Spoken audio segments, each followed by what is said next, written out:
भारद्वाज, आप सभी लोगों का स्वागत अभिनंदन करता हूं आपके अपने परिवार रोजगार विद अंकित में, यानी कि RWSSC एग्जाम्स में आप सभी लोगों का स्वागत है। फटाफट से जुड़ेंगे सभी साथी और कमेंट करके बताएंगे कि कौन कौन आ चुका है, जिससे कि मैं आपके नाम बुला पाऊं और उसके बाद आज की अपनी क्लास को स्टार्ट कर पाऊं। जितनी जल्दी आप ये काम करते हैं उतनी ही जल्दी मैं अपने सेशन को स्टार्ट करता हूं, जैसा कि आप जानते हैं। तो देखिए भाई, कौन कौन आया है। शिवांगी है, अनिल है, नरेंद्र है, वृतिका, कल्प, टून्स, दीक्षा, अनिल, विनेश, इनोसेंट, अंजलि, पीयूष, छोटू, कविता कुमारी, गोलू, पाल, सभी को नमस्कार एंड गुड आफ्टरनून। एक बार तहे दिल से एक बार फिर से आप सभी लोगों का स्वागत अभिनंदन है। जैसा कि आपने थंबनेल पर देख ही लिया होगा कि आज नया टॉपिक शुरू होना था, ये तो आप कल भी जानते थे, बट कौन सा होना था ये थंबनेल ने बताया होगा। आपने देखा है कि हम आज कोडिंग एंड डिकोडिंग पढ़ने जा रहे हैं और ये एक ऐसा टॉपिक है जो कि आप एग्जाम एसएससी का चाहे सीजीएल दीजिए, सीएचएसएल दीजिए, एमटीएस दीजिए या कोई भी एग्जाम आप दीजिए, तो इस टॉपिक में से क्वेश्चंस बनते ही बनते हैं। तो क्योंकि ये चैप्टर है तो हम सबसे पहले बेसिक्स पढ़ेंगे इसके, उसके बाद हर टाइप को पढ़ने के साथ साथ हम लोग वो प्रीवियस ईयर क्वेश्चंस भी करेंगे जो उस टाइप से रिलेटेड आपके पूछे गए होंगे 2023, 2022, 2021 पे। ठीक है, तो कोडिंग एंड डिकोडिंग को हिंदी में संकेतबद्धता कहते हैं, आप सभी लोग जानते हैं, कूटवाचन भी बोला जाता है इसको। इस चैप्टर की एक खासियत है कि ये ABCD के नंबर्स यदि आपको याद नहीं है, ABCD के अपोजिट्स यदि आपको याद नहीं है, तो ये बहुत दर्द देगा, दुख देगा, कष्ट देगा। इस कष्ट से निवारण मैं आपका पहले ही करा चुका हूं। अंग्रेजी वर्णमाला परीक्षण एक चैप्टर इंग्लिश अल्फाबेट टेस्ट हमने पहले पढ़ा था, जिसमें मैंने आपको ABCD के नंबर्स और अपोजिट याद करवा रखे हैं। आपको याद आया कि नहीं आया, बताइए फटाफट से। ABCD के नंबर्स और अपोजिट सभी को याद है कि नहीं? बुद्धू बच्चा, क्या बात है, तुमने ऐसा क्यों रखा है? जैसा कहते हैं वैसे ही हो जाते हैं, मैंने सुना है। तुमने बुद्धू बच्चा अपना ID का नाम रखा है, होशियार बच्चा रखो इसे बदल के, ठीक है, मेरा कहना मानो। हाँ जी, बताइए ABCD के नंबर्स और अपोजिट आप सभी को याद है कि नहीं है? सब कह रहे हैं यस सर याद है, वो तो होने भी चाहिए। यदि नहीं है किसी को भी, यदि ऐसा कोई है जिसे याद नहीं है, तो मैं आपको यह सलाह दूंगा कि आज की क्लास लेने के बाद आप इसी प्लेलिस्ट में जाइएगा, अंग्रेजी वर्णमाला परीक्षण चैप्टर जहां पर मैंने पढ़ाया है उसकी पहली क्लास देखिएगा। वहां केवल 10 मिनट में आपके लूंगा और आपको प्लेस वैल्यू और अपोजिट एकदम से याद करा दूंगा। ठीक है, अभी फिलहाल हम ये मानकर चलते हैं कि आपको ABCD के नंबर्स और अपोजिट्स याद हैं। तो भाई चलिए स्टार्ट करते हैं आज की अपनी क्लास को।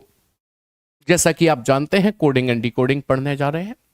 कोडिंग एंड डिकोडिंग की जब हम बात करते हैं तो कोडिंग एंड डिकोडिंग में कई सारे टाइप्स के क्वेश्चंस आपको देखने को मिलते हैं।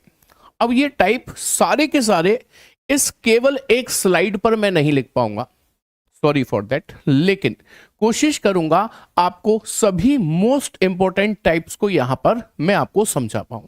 तो देखिए, कोडिंग एंड डिकोडिंग को हमने कितने टाइप्स में डिवाइड किया है, इस बात को समझने की कोशिश करेंगे। कोडिंग एंड डिकोडिंग को हम कितने टाइप में डिवाइड कर रहे हैं, देखिएगा जरा।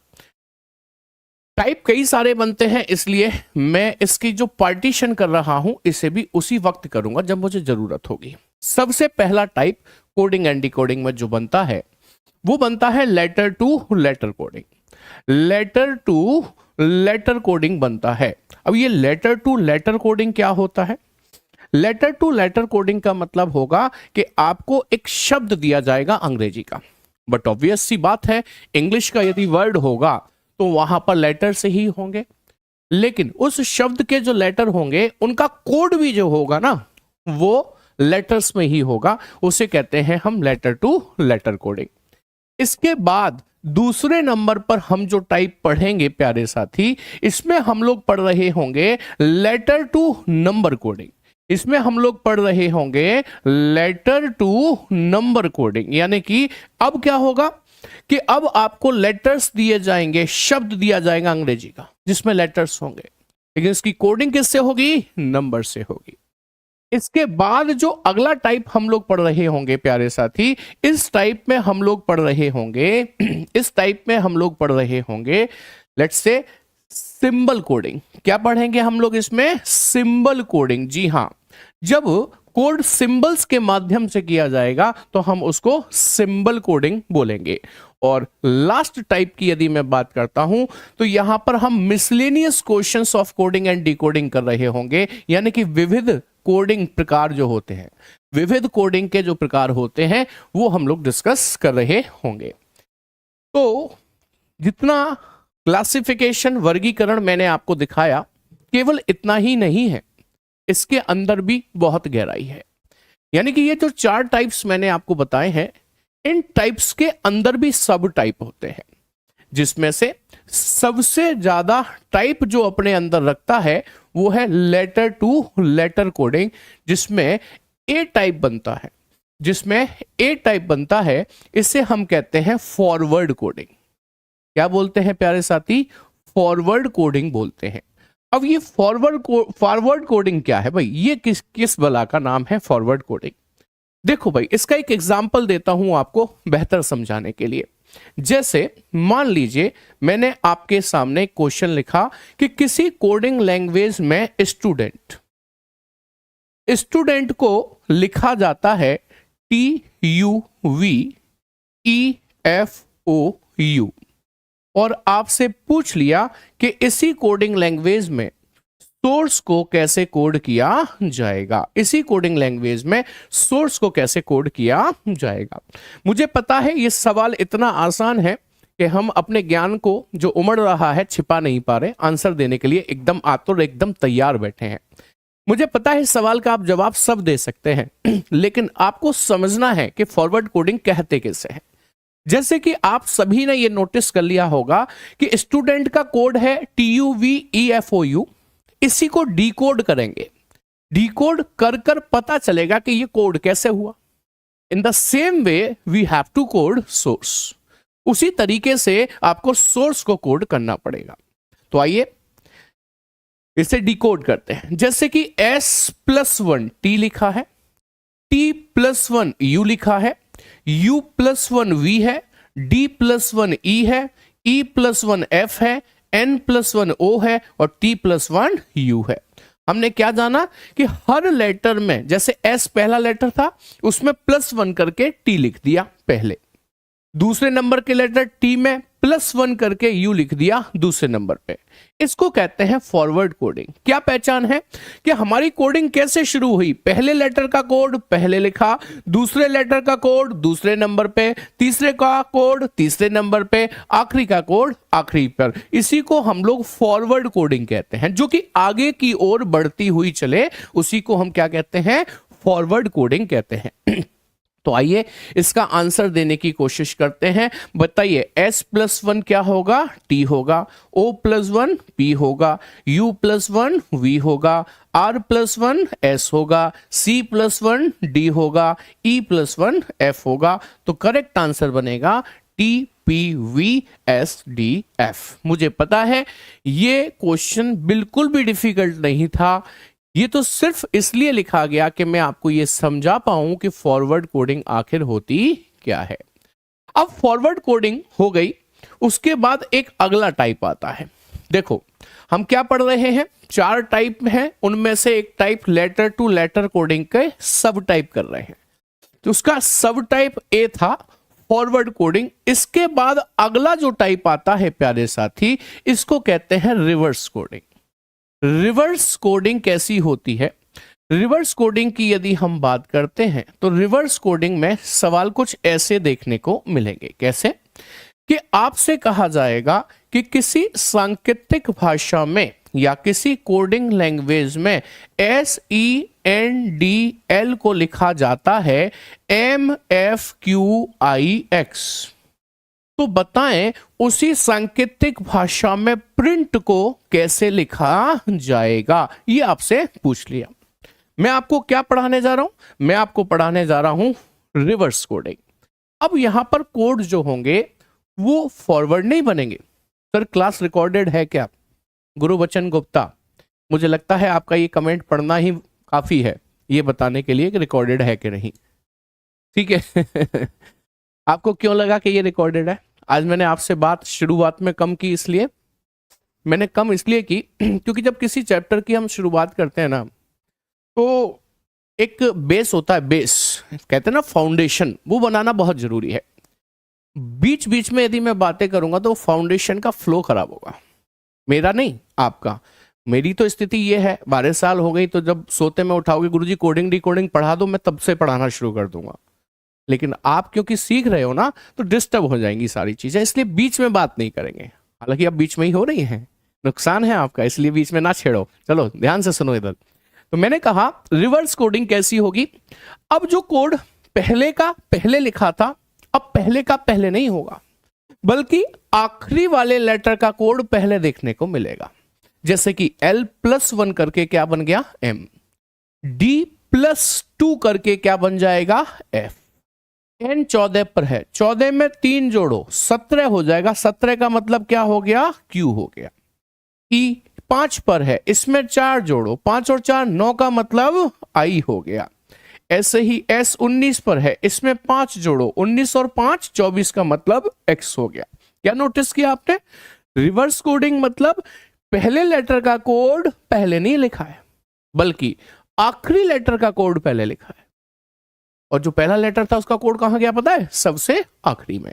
इसी को हम लोग क्या कहते हैं? रिवर्स कोडिंग कहते हैं। जब कोडिंग पीछे से होना स्टार्ट हो उसे रिवर्स कोडिंग कहा जाता है। चलिए आंसर करेंगे।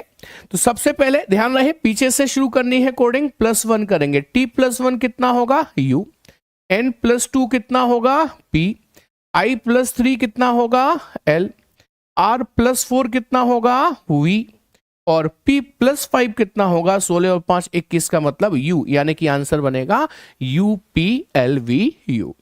तो देखो सब कुछ जानने के बाद भी बहुत सारे लोग गलत जवाब दे रहे हैं। इससे क्या समझ में आता है कि हमें समझ में सब आता है, लेकिन जब करते हैं तब गलत हो जाता है। तो वो कमी किस बात की है कि हम कंसंट्रेट नहीं कर रहे चीजों पर, ध्यान नहीं लगा रहे हैं चीजों पर, फोकस नहीं कर रहे हैं चीजों पर। फोकस करिए, ठीक है। चलिए आगे बढ़ेंगे।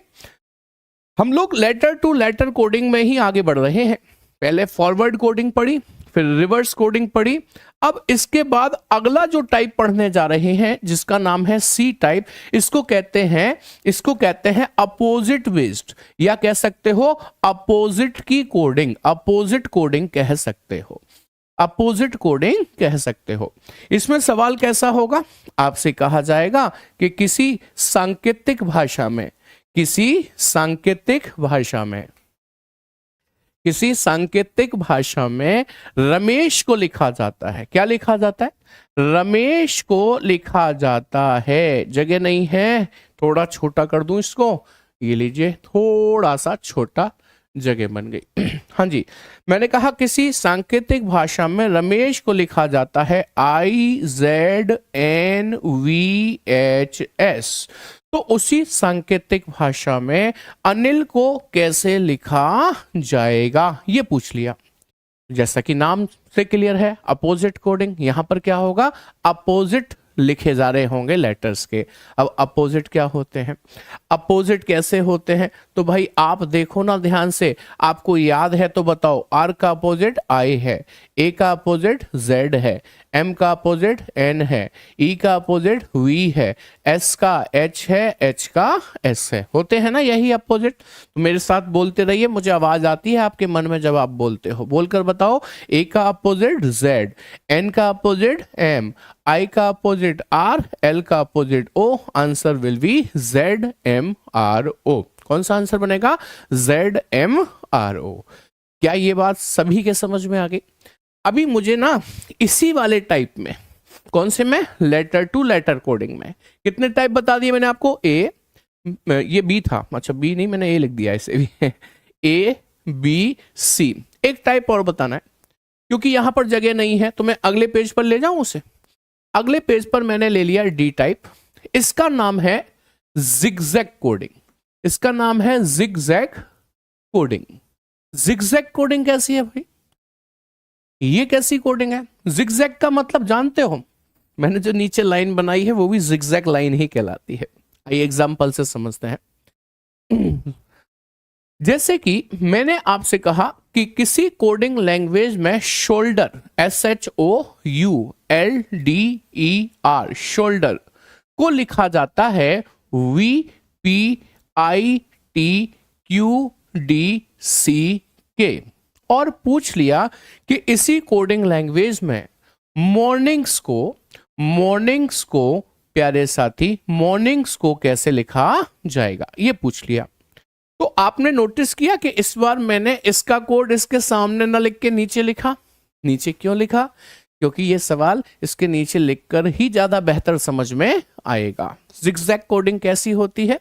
जी हाँ, क्रॉस होती है। तो आप बढ़िया पढ़ाते हो, थैंक यू सो मच। देखो भाई, हमने देखा 1 2 3 4 5 6 7 8 है। हमने 4 4 का पार्टीशन कर दिया इनके बीच में, 4 अलग कर दिए लेफ्ट में, 4 अलग कर दिए राइट में। अब नोटिस करेंगे, मेरे साथ बोलते रहना। हाँ भाई देखो जरा, u+1 v, s+1 t, o+1 p, h+1 i। क्या मेरी बात समझ में आई? हाँ, ये तो राइमिंग बन गई है। h+1 i, क्या मेरी बात समझ में आई? हाँ जी सर, समझ में आई। ठीक है, ऐसे ही यहां देखोगे ना तो l-1k है, ये -1 है, r-1q है, d-1c है और e-1d है। इस पूरे सेट में -1 हो रखा है, जैसे यहां पूरे सेट में +1 हुआ था। सेम ऐसा ही करना है आपको मॉर्निंग्स के साथ में। 4 4 लेटर के बाद ऐसे करिए। देखो n+1 o होगा, m+1 n होगा, r+1 s, o+1 p, s-1 r होगा, i-1 h होगा, g-1 f होगा, n-1 m होगा। तो करेक्ट आंसर बनेगा o s p n r f m h। बात समझ में आ गई? तो हम लोग क्या पढ़ रहे थे, ध्यान दीजिए। इसको जिगजैग कोडिंग कहते हैं। ये ऐसे ऐसे क्रॉस हो रहा है ना, जिगजैग स्टाइल में कोडिंग एंड डिकोडिंग चल रही है। ये टाइप डी था। कौन से टाइप का था? इसका लेटर टू लेटर में। कितने टाइप बताए? 4। फॉरवर्ड कोडिंग आगे को बढ़ती हुई, रिवर्स कोडिंग पीछे को हटती रही, अपोजिट कोडिंग विपरीत अक्षर लिखने वाली कोडिंग, और चौथी जो है वो क्या है? कोई बात नहीं गुरुबचन, कोई बात नहीं, पहले मैंने सबके नाम लिए थे। हाँ जी, चौथी जो है वो है जिगजैग कोडिंग। तो आई होप ये बात आपको अच्छे से समझ में आ गई होगी। तो ये वाला टाइप हमारा कंप्लीट हो गया, यानी कि लेटर टू लेटर कोडिंग। अब कोई मन में यदि ये सोच रहा है कि क्या सर इसमें इतने ही टाइप बनते हैं, ABCD 4 ही टाइप बनते हैं? तो नहीं, इसमें बहुत सारे टाइप बनते हैं। यानी कि कोई नए टाइप का सवाल बन जाए उसे टाइप ही बना दो फिर। इसलिए मैं सब कुछ तो यहां नहीं लिख सकता, लेकिन हाँ सब कुछ अपने सवालों में जरूर इंक्लूड किया हुआ है मैंने। अभी हम आगे बढ़कर जब क्वेश्चंस को देखेंगे तो लेटर टू लेटर कोडिंग में क्या क्या सवाल बन सकते हैं वो सब आपके सामने आने वाले। चलिए पहले मैं वही आपके सामने रखूंगा, उसके बाद ये लेटर टू नंबर कोडिंग पढ़ेंगे, उसके बाद सिंबल वाली कोडिंग पढ़ेंगे, उसके बाद मिसलेनियस कोडिंग पढ़ेंगे। ठीक है, चलिए तो सबसे पहले लेटर टू लेटर कोडिंग आपको समझ में आना चाहिए। 4 प्रकार के सवाल मैंने बताए हैं, लेकिन हमेशा इन्हीं 4 टाइप में सवाल हो जाएं जरूरी नहीं है, और भी टाइप हो सकते हैं। एसएससी ने क्या क्या पूछ रखे हैं, CGL में, CHSL में, स्टेनोग्राफर में, GD में, सब आपके सामने आज रखूंगा। ठीक है, चलिए पहला सवाल आपके सामने रखता हूं लेटर टू लेटर कोडिंग का। देखें ध्यान से, तो सब वही नियम है जो अभी बताकर आ रहा हूं। देखिए जरा ध्यान से। सर इसमें SRT नहीं लगेगा क्यों? बिल्कुल लगेगा, क्यों नहीं लगेगा? सर हिंदी नहीं होता क्या? बेटा जी इसको हिंदी में पहली बात तो जगह बहुत कम थी, इस वजह से नहीं लिखा। दूसरी बात, फॉरवर्ड मतलब आगे की ओर संकेतबद्धता, रिवर्स मतलब पीछे की ओर संकेतबद्धता, अपोजिट मतलब विपरीत, कोडिंग मतलब विपरीत संकेतबद्धता। ऐसे लिख लो, क्या दिक्कत है? चौधरी साहब कह रहे हैं साठी जिंदाबाद थी, जिंदाबाद है, जिंदाबाद रहेगी। वाह भाई वाह, क्या बात है। आइए, कहता है किसी कोडिंग लैंग्वेज में, किसी सांकेतिक भाषा में गैलेक्सी को का कोड है LQFCD, तो उसी सांकेतिक भाषा में ऑर्बिट का कोड क्या होगा? ये आपसे पूछ लिया, ऑर्बिट का कोड। जिगजैग में कंफ्यूजन होती है, सब क्लियर करा देंगे। ठीक है, चिंता मत करिए। चलिए अच्छी बात है गुप्ता। G से L आप यदि जाते हैं तो G 7 पर, L 12 पर। आप कहेंगे सर +5 है। L से Q यदि आप जाते हैं तो L 12 पर, Q 17 पर, सर फिर से +5 है। A से F का मतलब भी +5 है सर। X से C, तो देखो Y Z A B C, इसमें भी +5 है सर। इसी प्रकार यदि आप Y से D जाते हैं तो फिर से +5 है, पूरे सेट में +5 चल रहा है। तो बस SRT यहां पर क्या कहती है कि हर चीज यहां साइड में मत लिखवाया करो कि यहां पर लिखूं ऑर्बिट, ये ऑर्बिट, फिर कोड बनाऊं। समय आपका बर्बाद होगा, मेरा नहीं होगा, ध्यान रखिएगा। आपको पता है +5 होने हैं, तो देखो ये क्या लिखा हुआ है कि सर 15, आपने O पढ़ा होगा, मैं इसको 15 पढ़ता हूं। देखो एक बात ध्यान रखना, यदि मैं आपसे कहूं O में 1 जोड़ो तो तुरंत कह दोगे P, लेकिन मैं कहूंगा O में 8 जोड़ो तो आप कहोगे सर PQRS, ऐसे ही तो करना पड़ता है ना।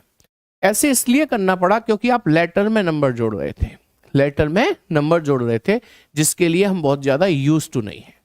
नंबर में नंबर जोड़ना हो तो हम डेली बेसिस पर ये काम करते हैं। तो आज के बाद इसको O नहीं पढ़ेंगे बल्कि 15 पढ़ेंगे। हाँ भाई, 15 में कितना जोड़ना है? 5। 15 और 5 20 का मतलब T सब में है। 18 और 5 23 का मतलब W इसमें है, इसमें नहीं है, इसमें नहीं है, इसमें है W, इसमें है। आगे बढ़ो, देखो भाई B 2 पर, 2 में 5 जोड़ेंगे 7, 7 का मतलब G इसमें भी है और इसमें भी है। आगे बढ़ो, I मतलब 9, 9 में 5 जोड़ेंगे 14, 14 का मतलब M नहीं होता, हटा दीजिए, N होता है, लगा दीजिए। आगे भी चेक करो भाई, ये 20, 20 और 5 25 का मतलब Y लिखा है, यानी कि पहला ऑप्शन आपका करेक्ट आंसर बन जाता है। समझ में आ गई बात? जब भी ऑप्शन में नन ऑफ दीज लिखा हो, इनमें से कोई नहीं, तो सवाल हमेशा पूरा सॉल्व किया करो। ये मैं आपको हिदायत दे रहा हूं, ठीक है। अब सोचो, आप यहीं पर मान गए थे कि ये आंसर बनेगा, जैसे N और M में डिफरेंस निकला, N आएगा, तो आप मान गए आंसर यही होगा। अगला लेटर Y की जगह मैं X कर देता तो गड़बड़ हो जाती। तो हमें पूरा चेक करना चाहिए जब भी नन ऑफ दीज दिखाई दे तो, ठीक है। खुश रहिए आशीष। चलिए नेक्स्ट क्वेश्चन देखते हैं। कहता है लॉस को लिखा है MQVI, तो गेन को कैसे लिखा जाएगा? लॉस को लिखा है, ये लॉस का लॉस है। देखो भाई, L +1 M हो गया, +1 ही तो है। O 15 और 2 17 का मतलब Q, यानी कि +2 ही तो है। S 19 पर है, V 22 पर, +3 ही तो है। E 5 पर है, I 9 पर, +4 है, यानी कि बढ़ते हुए क्रम में 1 2 3 4 प्लस हो रहा है। Same here with this gain, यानी कि +1 इसमें, +2 इसमें, +3 इसमें, +4 इसमें। देखो 7 और 1 8 का मतलब हो, सॉरी 7 और 1 8 का मतलब हो गया H, 1 और 2 3 का मतलब C, 9 और 3 12 का मतलब L, 14 और 4 18 का मतलब R, HCLR ऑप्शन डी में दिया है, ये आपका करेक्ट आंसर बनेगा प्यारे साथी। बोलो बात समझ में आई कि नहीं? याद रहे, पहले टाइप की शुरुआत हुई है और शुरुआत का ये ट्रेलर है, धीरे धीरे लेवल बढ़ेगा। मुझे तो हर टाइप के सवाल दिखाने हैं ना आपको, तो +1 +2 +3 भी एक टाइप है। वो बात अलग है कि आपके लिए वो आसान है, लेकिन टाइप तो है। मुझे तो सब कुछ दिखाना है, वो +1 +2 हो या ×1 ×2 हो, मुझे तो सब कुछ ही दिखाना है। आई होप यहां तक बात सभी के समझ में आ गई। थम्स अप करके क्यों नहीं बताते हैं क्लियर है कि नहीं है? अगला सवाल है, इनहेल को लिखा है ये, तो पूछा है कि उसी सांकेतिक भाषा में माइटी को कैसे लिखा जाएगा। एक बार ट्राई कीजिए सभी लोग और मुझे बताइए कि माइटी को कैसे लिखा जाएगा। बताइए फटाफट से। इनहेल को लिखा है ये, तो माइटी को कैसे लिखा जाएगा? मैं जब तक एक घूंट पानी पी लूंगा, बताइए भाई।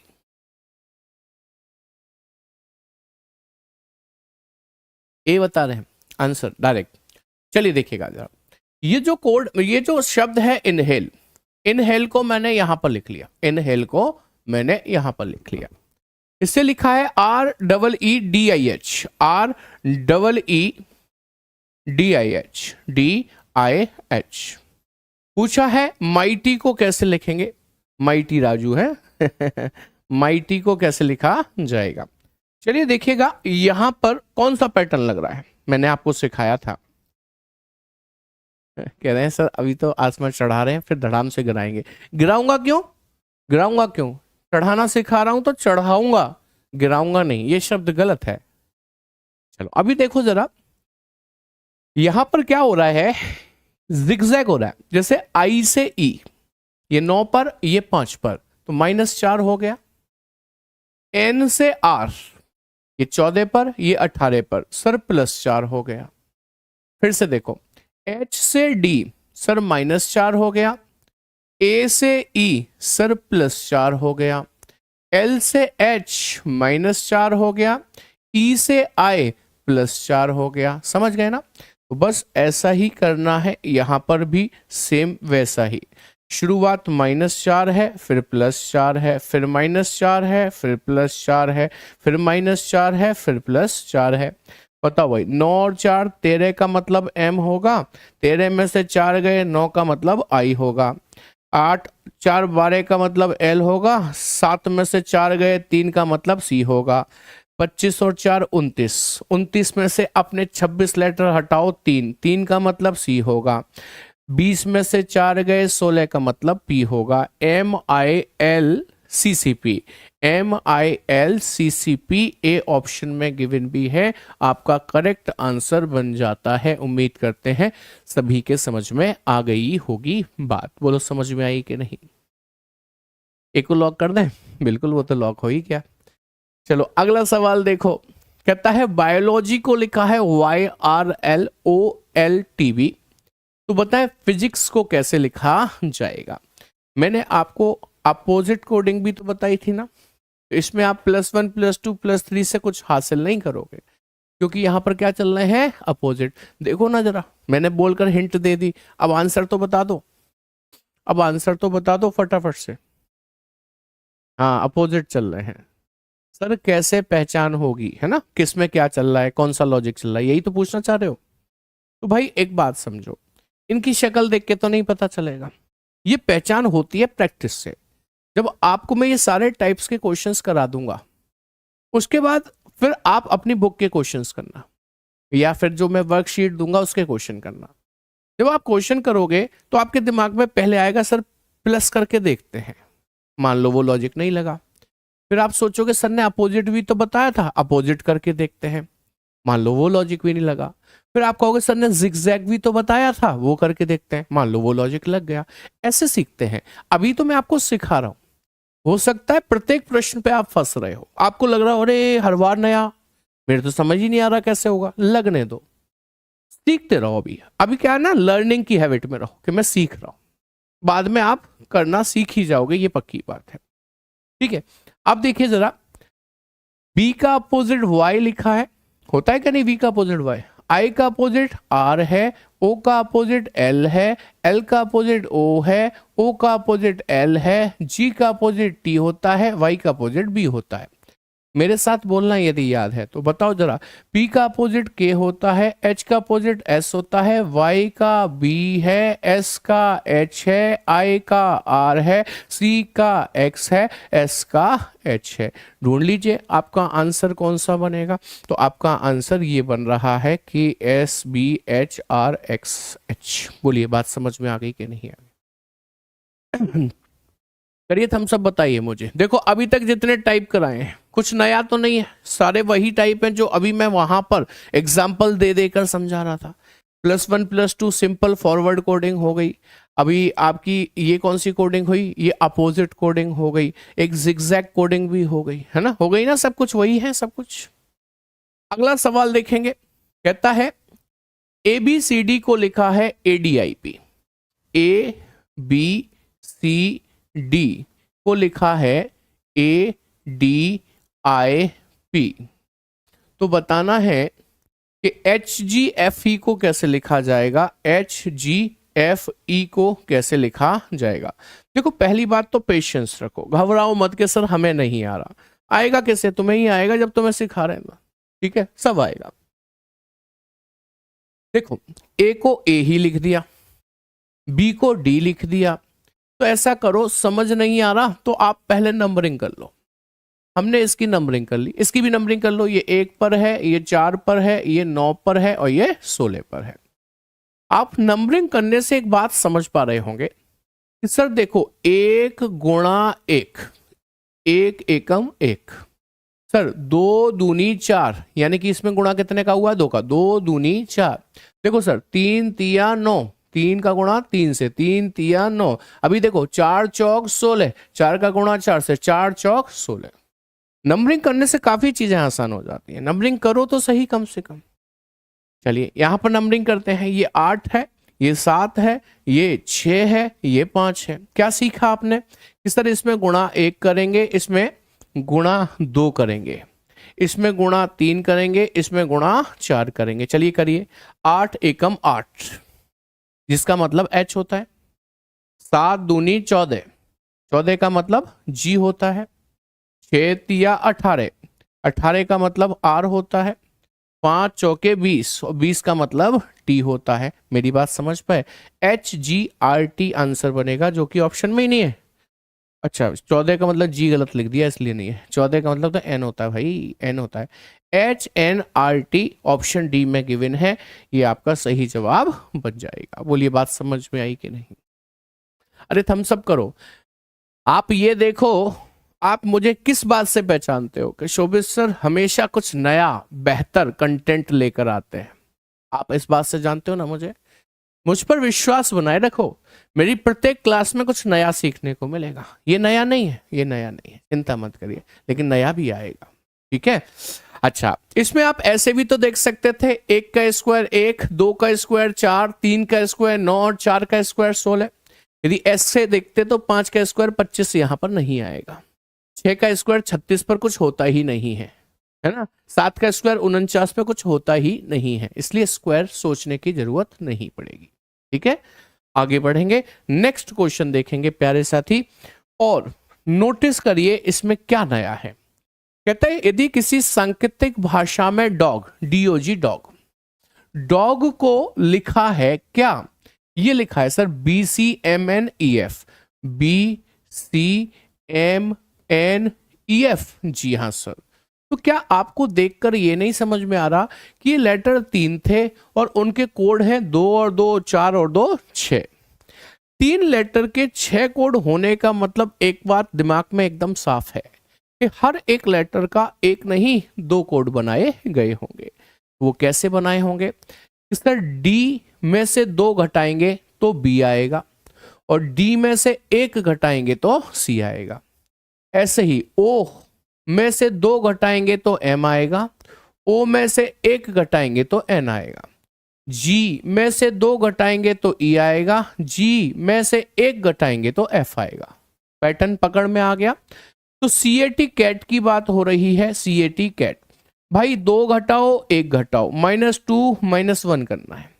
2 घटाएंगे तो A आएगा, -1 करेंगे तो B आएगा। इसमें से 2 घटाओ भाई तो Y आएगा, और 1 घटाएंगे तो Z आएगा। इसमें से 2 घटाओ भाई, 2 घटाएंगे तो R आएगा, 1 घटाएंगे तो S आएगा। ABYZRS बताओ कौन से विकल्प में दिया है? कि सर ऑप्शन डी में दिया है। आपका एकदम से करेक्ट आंसर बन जाता है। बोलिए समझ में आई बात? पर ध्यान रहे, हम पहला टाइप पढ़ रहे हैं अभी। कौन सा? Letter to letter coding. उसमें कितने टाइप थे जो मैंने बताए? 4। वो चारों टाइप तो आपके सामने आ चुके हैं। कुछ एक्स्ट्रा भी तो होना चाहिए, तो ये एक्स्ट्रा ही है आपके लिए। और एक्स्ट्रा देखिए, अगला सवाल देखेंगे। इस बार कहता है गार्डन को लिखा है HVS। गार्डन को क्या लिखा है प्यारे साथी? गार्डन को लिखा है HVS, यानी कि हमने देखा 3 और 3 6 लेटर का शब्द है, लेकिन उसके कोड केवल 3 ही बने। How come it possible? कहीं ना कहीं हर 2 लेटर के लिए एक कोड बनाया होगा, हर 2 लेटर के लिए एक कोड बनाया होगा, हर 2 लेटर के लिए एक कोड बनाया होगा। कैसे? देखो सर, G 7 पर, A 1 पर, 7 और 1 8, 8 का मतलब है H। R 18 पर, D 4 पर, 18 और 4 22, 22 का मतलब होता है V। सर ये 5 पर, ये 14 पर, 14 5 19, 19 का मतलब होता है S, है ना, ऐसे ही हो रहा है, दो दो लेटर के जोड़े जुड़ गए और उनसे कोड बन गए। तो ऐसा ही इसमें करो, B2R18, 18 और 2 20, 20 का मतलब T। अब देखो T से ये शुरू नहीं है, इसको हटा दो। फिर I और G जोड़ते हैं, I 9, G 7, 9 और 7 16, 16 का मतलब हो जाएगा P। तो देखो सर P इसमें नहीं है, इसे हटा दो, इन दोनों में है।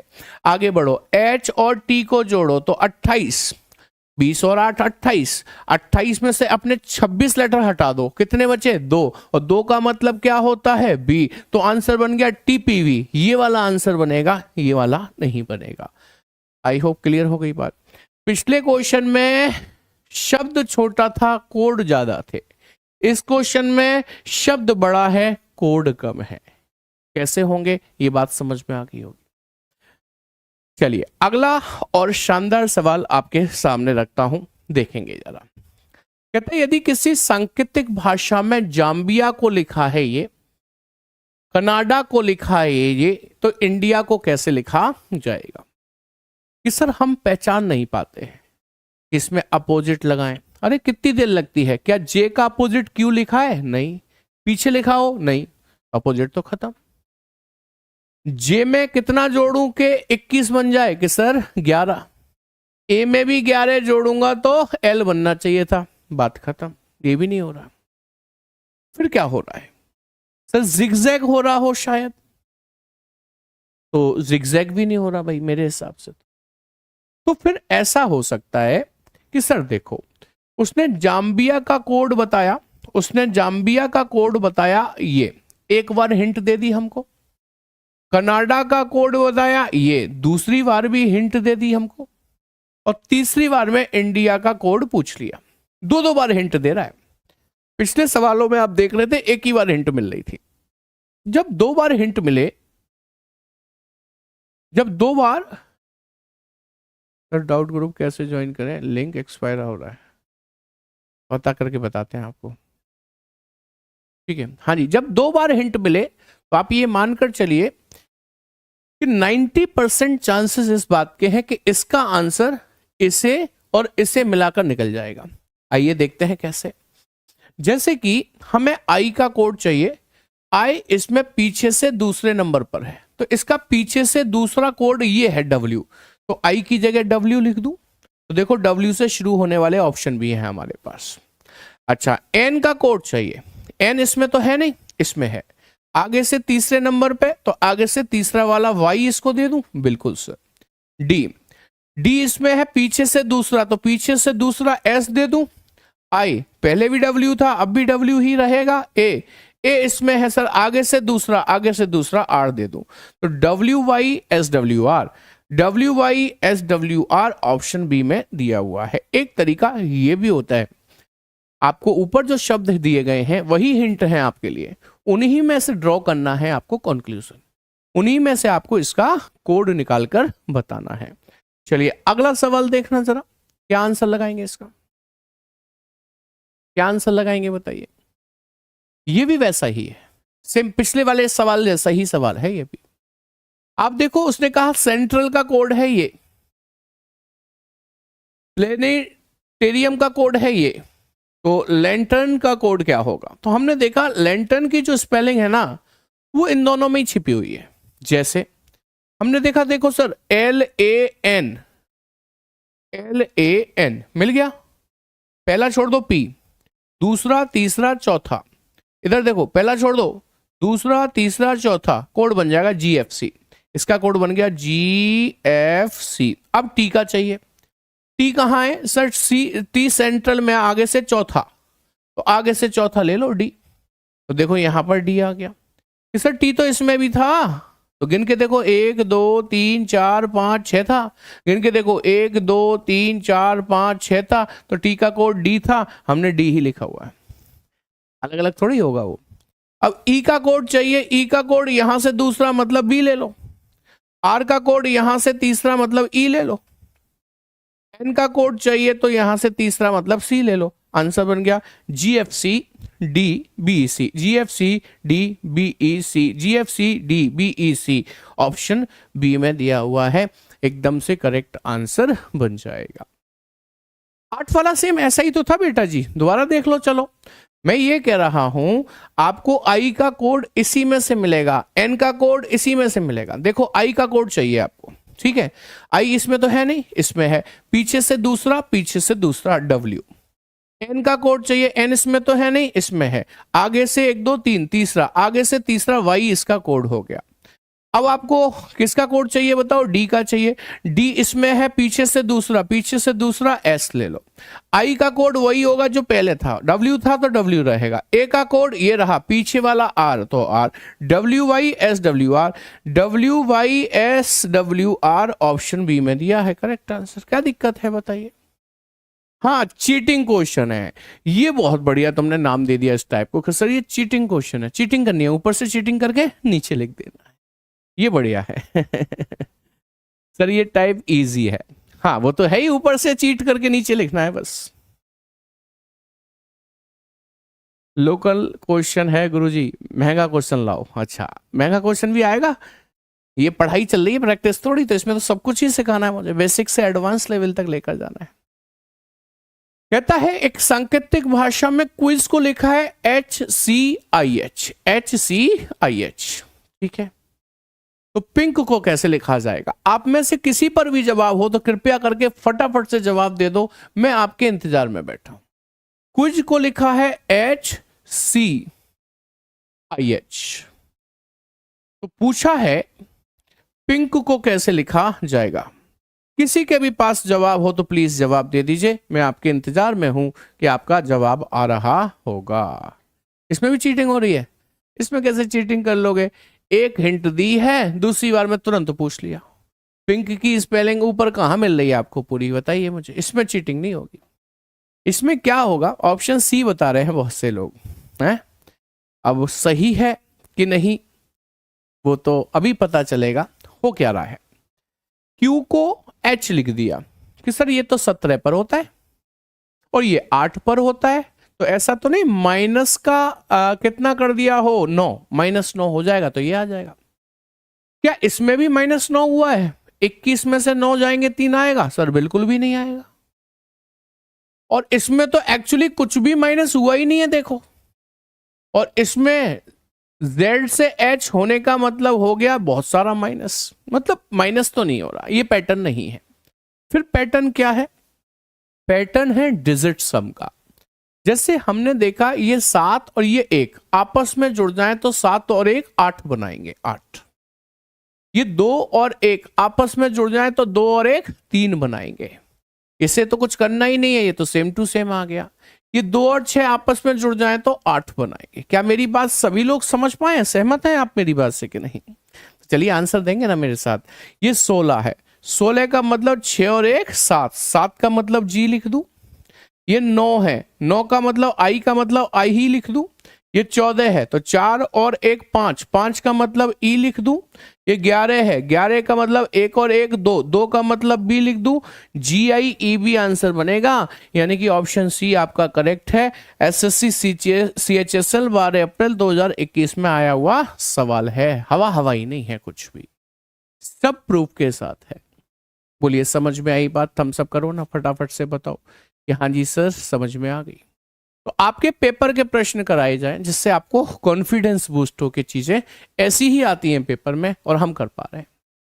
चलिए नेक्स्ट कोड क्वेश्चन है, किसी सांकेतिक भाषा में ट्रेस का कोड है USADE, USADE, ठीक है। तो पूछा है टाइगर को कैसे लिखा जाएगा। चलिए भाई बताएंगे, ट्राई तो आप ही को करना है क्योंकि इतने सारे क्वेश्चंस हैं, आप खुद से ट्राई करोगे तो आपकी प्रैक्टिस भी बहुत शानदार हो जाएगी, एकदम से जानदार हो जाएगी। ट्राई आप ही ने करना है, ठीक है। पूछा टाइगर का कोड क्या होगा, बताइए भाई क्या होगा, क्या जुड़ रहा है, क्या घट रहा है, क्या अपोजिट चल रहा है, कुछ तो सोचो।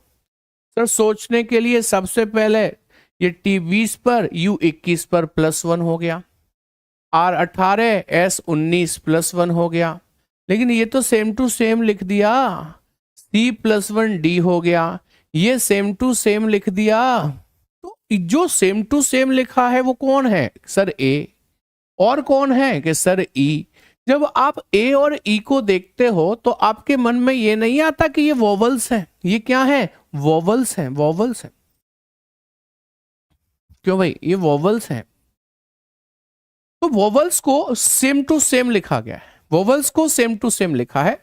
और जो कॉन्सोनेंट है ना, T+1, R+1S, C+1D, जो कॉन्सोनेंट है, कॉन्सोनेंट की बात करें तो उसमें +1 कर दिया है।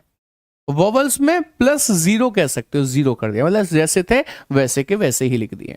तो बताइए कॉन्सोनेंट T+1 क्या होगा? U। आई वोवल है, सेम लिखो। G+1 क्या होगा? H। ई वोवल है, सेम लिखो। R+1 क्या होगा? S। UIHES ऑप्शन बी में गिवन है। CHSL 12 अप्रैल 2021 में आया हुआ सवाल है। थम्स अप करके बताएंगे कि सर हमारी बात समझ में आ गई है, क्लियर हो गई बात बिल्कुल अच्छे से, कोई दिक्कत समस्या कष्ट तो नहीं है। लीजिए नेक्स्ट क्वेश्चन क्या कहता है। काउ को लिखा है DUX, COW, काउ को लिखा है DUX। सोचिए कैसे लिखा होगा। पूछ रहा है डिग को कैसे लिखा जाएगा, DIG, डिग को कैसे लिखा जाएगा। मन बोला सिंपल है सर, C+1D हो गया, हो गया C+1D। हाँ जी सर हो गया। फिर O में कितना जुड़ा है कि सर 6 जुड़ा है, 6 जुड़ेगा तभी U आएगा। W में कितना जुड़ा है? W में तो सर एक ही जुड़ा है। बेसिकली यहां भी वोवल और कॉन्सोनेंट का ही कॉन्सेप्ट है। देखो C और C एक कॉन्सोनेंट है, ये क्या है? एक कॉन्सोनेंट है, कॉन्सोनेंट है। तो C से अगला कॉन्सोनेंट D है तो D लिख दिया। W भी कॉन्सोनेंट है, W से अगला कॉन्सोनेंट X है तो X लिख दिया। लेकिन O एक वोवल है, वोवल। AEIOU, AEIOU, यानी कि O के बाद अगला वोवल कौन सा आता है? U। तो अगला ही वोवल लिखा गया है U। मेरी बात समझ में आई? कॉन्सोनेंट से अगला कॉन्सोनेंट, यानी कि D एक कॉन्सोनेंट है। D के बाद क्या लिखोगे? E नहीं लिख सकते, D के बाद E कॉन्सोनेंट होता ही नहीं है। उससे भी आगे जाओ, F होता है, F, तो F लिखेंगे यहां पर। E जिसने भी लिखा वो गड़बड़ है भाई, वो गड़बड़ है है ना। अच्छा आई एक वोवल है, तो आई वोवल के बाद कौन सा वोवल आता है? ओ, तो आई के बाद आप ओ लिखेंगे। जी कॉन्सोनेंट है, जी के बाद एच आता है अगला कॉन्सोनेंट, तो एच लिखेंगे। FOH बनेगा। अच्छा FOH है ही नहीं है ऑप्शन में, FOH ही नहीं है, तो फिर ऐसे सोचो भाई, कॉन्सोनेंट +1 हो गया है और वोवल से अगला वोवल ले लिया है, ऐसा सोच लो। ऐसा सोचकर देख लेते हैं क्या दिक्कत है। देखो कॉन्सोनेंट में तो +1 कर दिया, कॉन्सोनेंट में तो +1 कर दिया, वोवल अगला वाला ले लिया। कॉन्सोनेंट में +1 करो, कॉन्सोनेंट में +1 करो, वोवल अगला वाला ले लेंगे। D+1 क्या होगा? E होगा, है ना। G+1 क्या होगा? H होगा। I से अगला वोवल U होगा। क्या EUH है हमारे पास? I से अगला, अच्छा O होता है, O होता है। EOH है हमारे पास, EOH, हाँ जी है। Option C will be the correct answer. C बिल्कुल सही जवाब बन जाता है जी, बिल्कुल सही कहा आपने। लेकिन मैं क्या सोच रहा था पता है? मैं ये सोच रहा था जैसे सी है, सी के बाद अगला कॉन्सोनेंट डी आता है, डब्ल्यू है, डब्ल्यू के बाद अगला कॉन्सोनेंट एक्स आता है। मैं +1 सोच ही नहीं रहा था, बट ये +1 हो रहा था। चलिए कोई बात नहीं, जो मैं सोच रहा था शायद वो इस सवाल में हो जाए, है हाँ बहुत दिमाग लगाना पड़ता है तभी तो दिमाग खुलता है। आप रीजनिंग, आप मैथ क्यों पढ़ते हैं? क्यों पढ़ते हैं? इस बुद्धि का विकास होता है। हमारे एक गुरुजी थे, मैथमेटिक्स पढ़ाते थे और बुजुर्ग व्यक्ति थे। जब मैं पढ़ने जाता था तब तो वो नौकरी पर थे, उसके 3-4 साल बाद वो रिटायर्ड हो गए थे। सोचो कितने बुजुर्ग होंगे। वो सांख्यिकी अधिकारी थे, स्टैटिस्टिक ऑफिसर। वो हमें अंक गणित पढ़ाते थे, अर्थमेटिक। तो वो एक बात कहते थे कि ना, गणित एक ऐसी चीज है जो प्रत्येक बच्चे को पढ़नी चाहिए, प्रत्येक व्यक्ति को पढ़नी चाहिए, चाहे वो लड़का हो चाहे लड़की। हमने उनसे पूछा सर ऐसा क्यों? कुछ लोगों का इंटरेस्ट नहीं होता, कुछ के समझ में नहीं आती है। तो उन्होंने हमें ये कहा कि गणित एक ऐसा सब्जेक्ट है जो आपके दिमाग को डेवलप करता है, खोलता है। तो गणित का ही एक शाखा है रीजनिंग, ये भी दिमाग को चलाने खोलने का काम करती है। तो भाई दिमाग खोलना है तो आपको ये अलग अलग चीजें देखनी पड़ेंगी, ठीक है। चलिए इस क्वेश्चन को देखो भाई, क्या कहते हो, आंसर क्या आएगा? जैसे वर्च्यू लिखा है हुआ है VIRTUE वर्च्यू, और उसका कोड क्या लिखा है जी, DBZBNX DBZBNX, यही लिखा है ना कोड। फिर पूछा ओमिनस को कैसे लिखा जाएगा, ओमिनस OMINOUS, ओमिनस को कैसे लिखा जाएगा ये पूछ रहा है। ठीक है, तो चलिए जानते हैं क्या हो सकता है। V का अपोजिट E नहीं है, V 22 पर है। अच्छा, इसमें रिवर्स कोडिंग हो सकती है क्या, देखना जरा। E -1D, -1 हो रखा है, ऐसे ना लिखकर ऐसे लिख देता हूं, E -1D आ गया, लेकिन U से नहीं आएगा, कुछ और तरीका।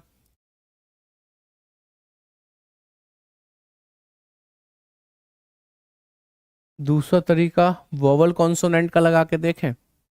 जैसे V एक कॉन्सोनेंट है, V को उसने D लिख दिया, ऐसा लगा के देखते हैं। ये कॉन्सोनेंट है ना, व्यंजन है। 22 पर होता है, 22 से हम पहुंच गए 4 पर, यानी कि 4 और 4 8 प्लस हो गया इसमें। ऐसा देख लेते हैं एक बार। I एक वोवल होता है, वोवल I से B, ये 9 पर, ये 2 पर, -7 हो गया। ठीक है, CGL में आया हुआ सवाल है 2021।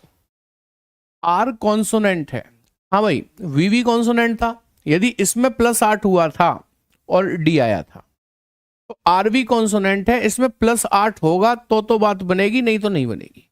क्या R 18 में +8 कर दें तो 26 बनता है? हाँ जी, तो सही चल रहे हैं फिर तो। ये भी कॉन्सोनेंट है, इसमें भी +8 ही होना चाहिए। हाँ सर, T 20 पर 20 और 8 28, 28 में से 26 गए, बचे 2 का मतलब B ही होता है। U वोवल है, वोवल में -7 हुआ था तो इसमें -7 होना है। 21 में से 7 गए 14, 14 का मतलब N सही लिखा है। ये भी वोवल है, 5 में से 7 जाएंगे, कितना बचेगा कि सर 5 ये घट जाएंगे, 2 और घट जाएंगे, कितना बचेगा कि सर 2 और घटेंगे तो 24 बचेगा, 24 का मतलब X हो गया। करेक्ट बात है। क्या समझे हम लोग समझे कि वोवल में ऐसे लिख देता हूं, क्या हो रहा है यहां पर हो रहा है कि सर वोवल में -7 हो रहा है, कॉन्सोनेंट में +8 हो रहा है। ये पैटर्न चल रहा है। तो देखो, वोवल है -7 करेंगे, कॉन्सोनेंट है तो +8 करेंगे, -7 +8 -7 -7 +8 15 में से 7 गए 8, 8 का मतलब H होगा। 13 में 8 जोड़ेंगे, 13 और 8 21 का मतलब U होगा। तो अब देखो, HU से शुरू होने वाला एक ही विकल्प तो है आपके पास, कौन सा? A। SSC CGL 2021 में आया हुआ सवाल है, बताओ है बढ़िया सवाल के नहीं है। वोवल कॉन्सोनेंट बेस्ड क्वेश्चंस बहुत आ रहे हैं आजकल, तो इस पर आपको दिमाग लगाना है, ध्यान से पढ़ना है। वोवल कॉन्सोनेंट का पैटर्न पहले आप जनरल सोचो, जो सिखाया है +1 +2 अपोजिट, ये जनरल चीजें सोचो। जब ना बन रहा हो उससे, तो आप ऐसा भी सोचो वोवल कॉन्सोनेंट का पैटर्न।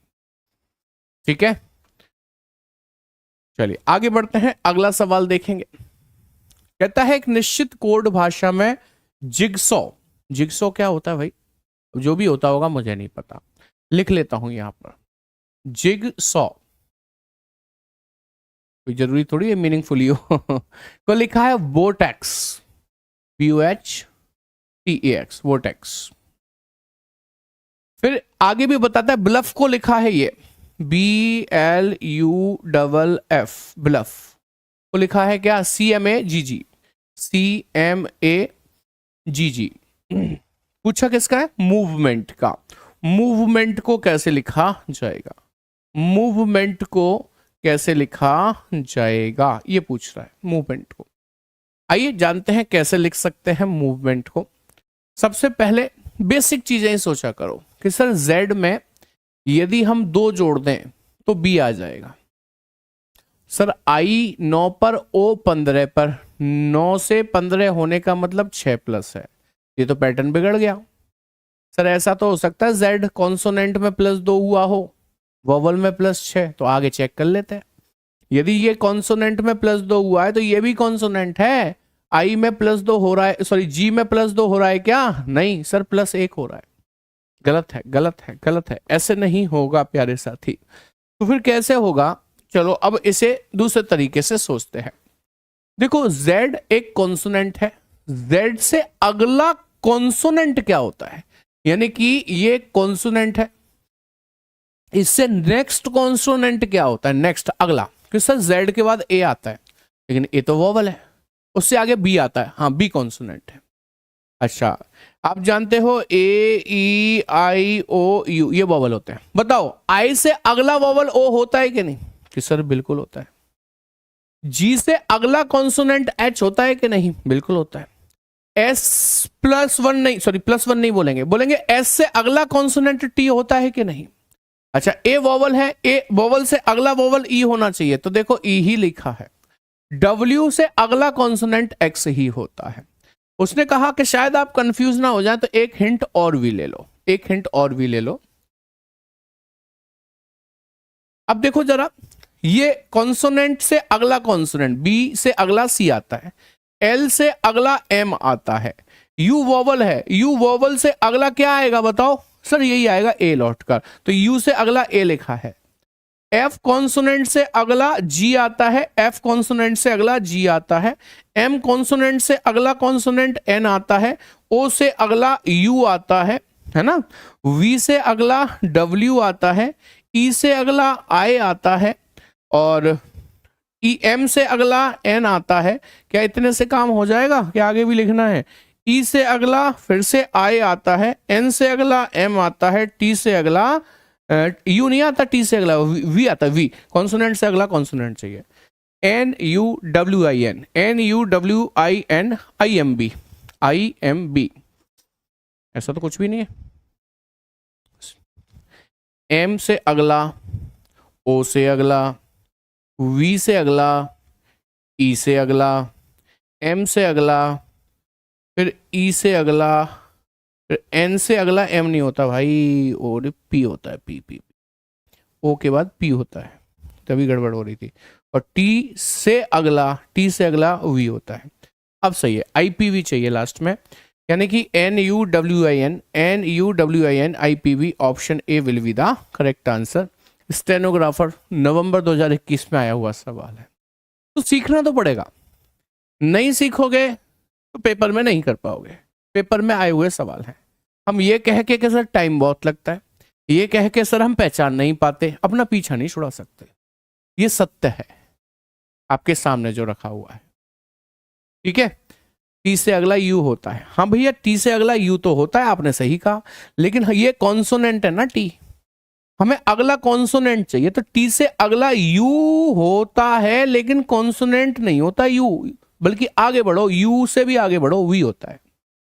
कॉन्सोनेंट से अगला कॉन्सोनेंट ले रहे हैं, +1 नहीं करने के लिए बोला है मैंने। तो आप पॉलिटी की क्लास ले लो। अरे भाई माफ करो, रीजनिंग पढ़ाने दो बस, केवल है इतने में ही दम निकल जाती है, इतना सारा कंटेंट तैयार करना पड़ता है आपके लिए, पता है, नया नया बढ़िया बेहतर एकदम अपडेटेड। टाइम हो गया, अभी कोई टाइम नहीं हुआ, एक सवाल और देखो जरा ध्यान से। कहता है किसी सांकेतिक भाषा में फेयर को लिखा है ये। अब आप देखो फेयर की स्पेलिंग यदि आप देखते हो FAIR, केवल 4 लेटर, कोड कई सारे हैं, कैसे हैं बताइए? GHEIOUST।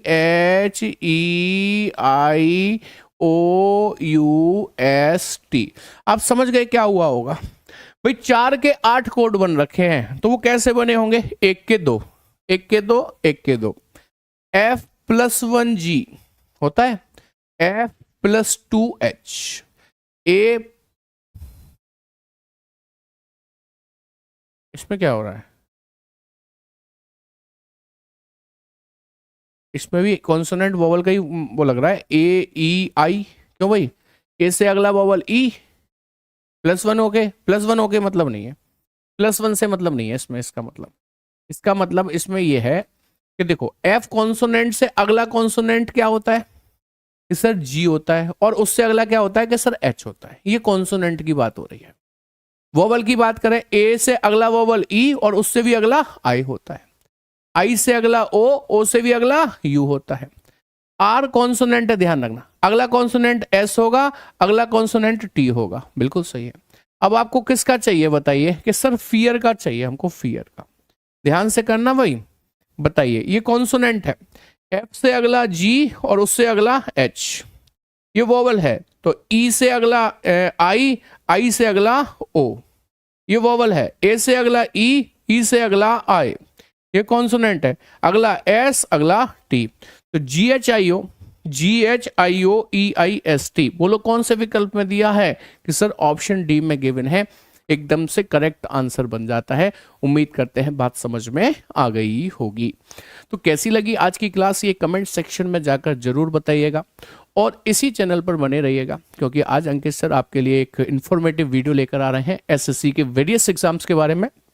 मेरे तुरंत बाद उन्हीं की वीडियो लगी हुई है, तो जानकारी वहां से आपको एकदम सटीक और बेहतर मिलेगी। जो भी आपकी क्वेरीज होती हैं वो वहां पर क्लियर होंगी। ठीक है, तो आज हमने कोडिंग डिकोडिंग को स्टार्ट किया। उम्मीद करते हैं आपको चैप्टर अच्छा लगा होगा, बेहतर तरीके से समझ में आया होगा। और अभी तो पार्टी शुरू हुई है, सिर्फ इन शब्दों के साथ अपनी क्लास को खत्म करूंगा। कैसी लगी ये क्लास आप कमेंट सेक्शन में जाकर बताइएगा। Thank you very much, good night, take care, जय हिंद क्लास।